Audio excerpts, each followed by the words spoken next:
you got to be asking the same question I am, right? Which is, at what point do we stop trusting our experts? You know, how many times can they flip-flop back and forth, like literally say the exact opposite of what they said last month? I mean, we watched it with Tony Fauci, we see the imperial model. We've covered all of these things, but it starts begging the question, have they said anything that was correct?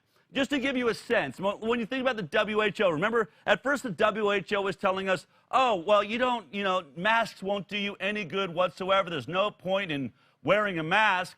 And then, we saw headlines about that. WHO calls on nations to encourage the public to wear fabric face masks where coronavirus is spreading. So they sort of flip-flop back and forth. Didn't we have the first one? I thought we had the original where they said you didn't need to wear it.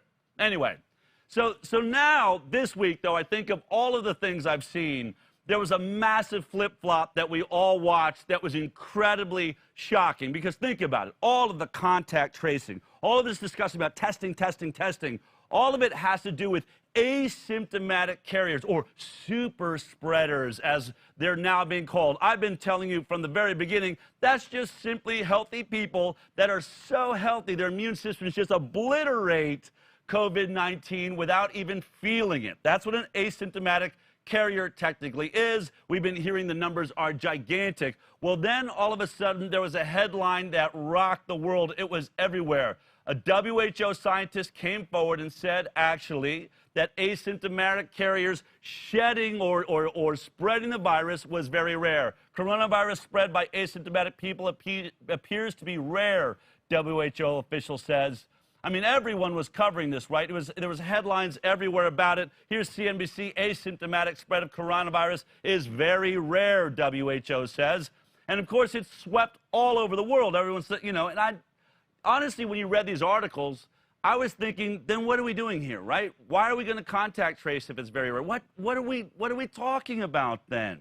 But then, of course, within 24 hours, the WHO then reverses that course, and then we start seeing these headlines. WHO official walks back statement that asymptomatic transmission is very rare.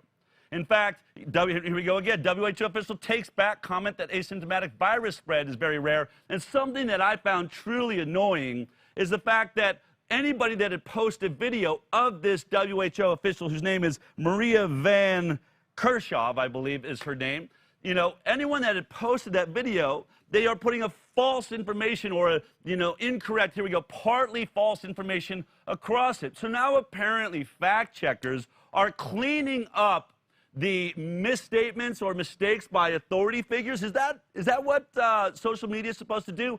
Oh, can you imagine how much President Nixon would have loved to have Facebook and YouTube on his side during those days? Well, I mean, he didn't mean that. Or, Woodward and Bernstein don't have any proof, so we're going to false flag that. I mean, we live in such a crazy time. But if you just sat and watched these headlines going by, your head is probably spinning. I mean, and I'm asking myself, is that the reason? Are they just trying to make us so confused we can't see straight? But before we try to answer that question, I really want you to, most of us, we see the headlines, and we probably don't even read the article, right? We're all just a bunch of headline junkies, and we go, oh, there it is, then I guess that asymptomatics don't spread. Oh, well, I guess they do. And we all move on. I want you to really hear the original statement. Let's go through this. This is the WHO official explaining how asymptomatic carriers spreading to other people. The coronavirus is very rare. Listen to this. What proportion of asymptomatic individuals actually transmit? So the way that we look at that is we look at these individuals need to be followed carefully over the course of when they're detected and looking at secondary transmission. We have a number of reports from countries who are doing very detailed contact tracing. They're following asymptomatic cases, they're following contacts, and they're not finding secondary transmission onward. It's very rare. And much of that is not published in the literature. From the papers that are published, there's one that came out from Singapore, looking at a long-term care facility. There are some household transmission studies where you follow individuals over time and you look at the proportion of those that transmit onwards. We are constantly looking at this data, and we're trying to get more information from countries to truly answer this question. It still appears to be rare that an asymptomatic individual actually transmits onward.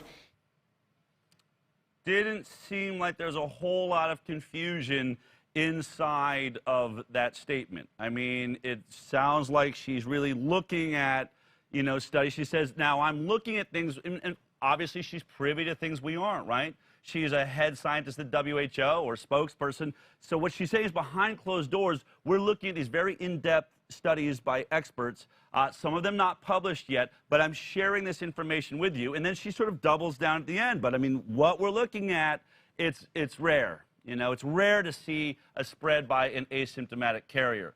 But obviously, you can imagine what happened. What does Tony Fauci think about that? What is Bill Gates going to do? What are all these people that are pumping the fact that we're supposed to be terrified of being personally? Aren't I wearing a mask right now because I could be an unknown super spreader? I'm walking around healthy, but I could be carrying it, and possibly I'm going to get grandma killed.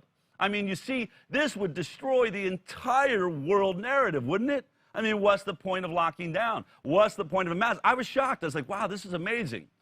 And then, all of a sudden, as we said, it flip-flops the very next day. Sort of not surprisingly.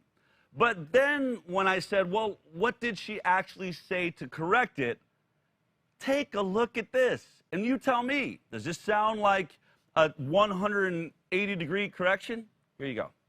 What I was referring to yesterday in the press conference were a very few studies, some 2 or 3 studies that have been published that actually try to follow asymptomatic cases, so people who are infected over time, and then look at all of their contacts and see how many additional people were infected. And that's a very small subset of studies.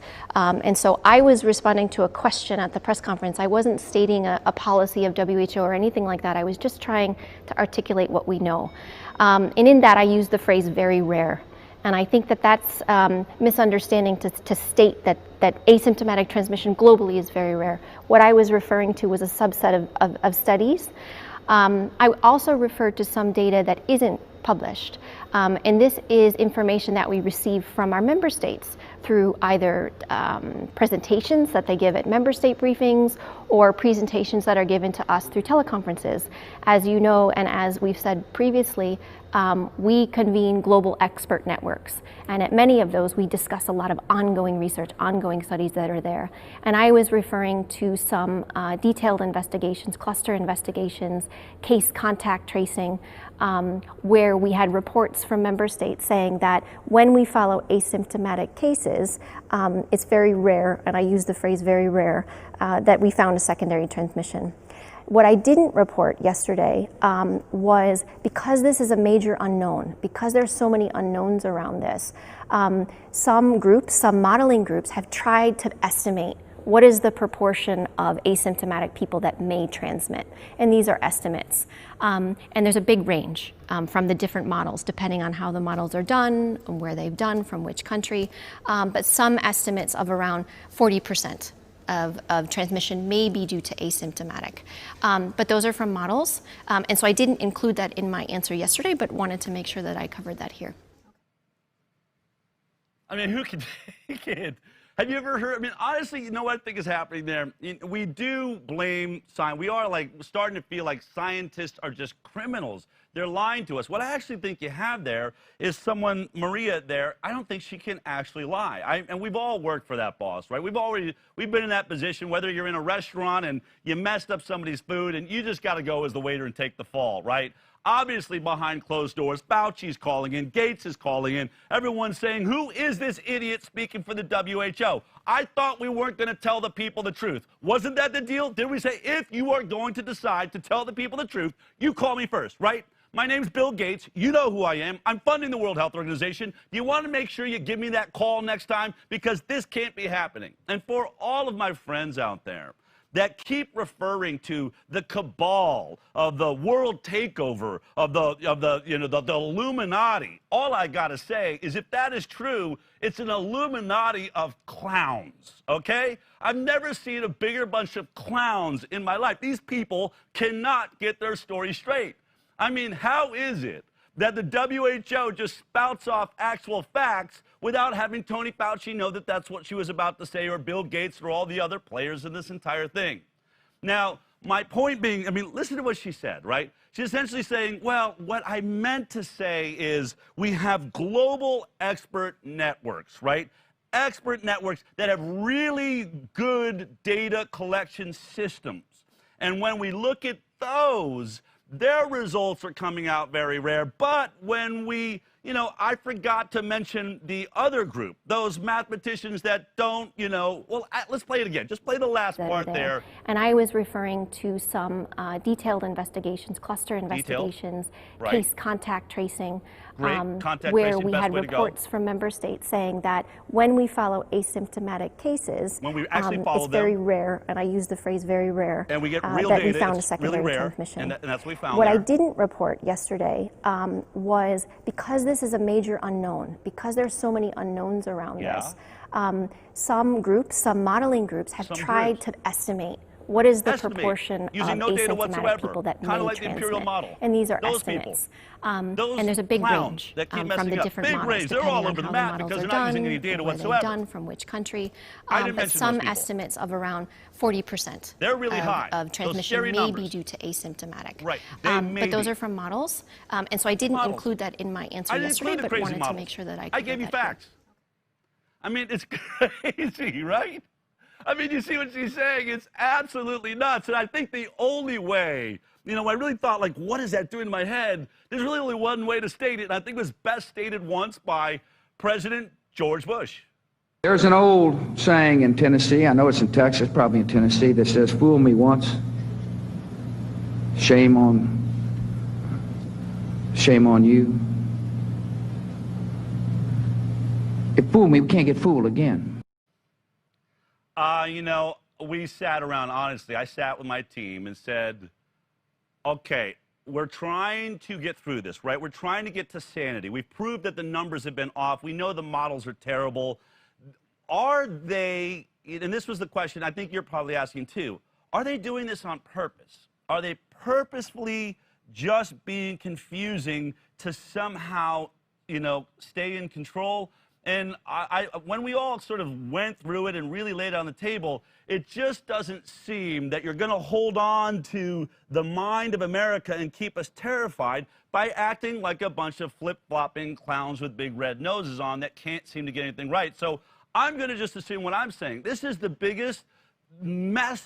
It's a quagmire, it's a disaster, and while it's all going on, I don't think it's on purpose, folks. In fact, it's why I have a really good feeling we win this, because if you have half a brain cell, you're more organized than the people that are trying to make you terrified. If you like that clip, then be sure to check out our live broadcast of The High Wire every Thursday morning at 11 a.m. Pacific Time. You can watch it on Facebook, YouTube, iTunes, and Twitter. We'll see you there.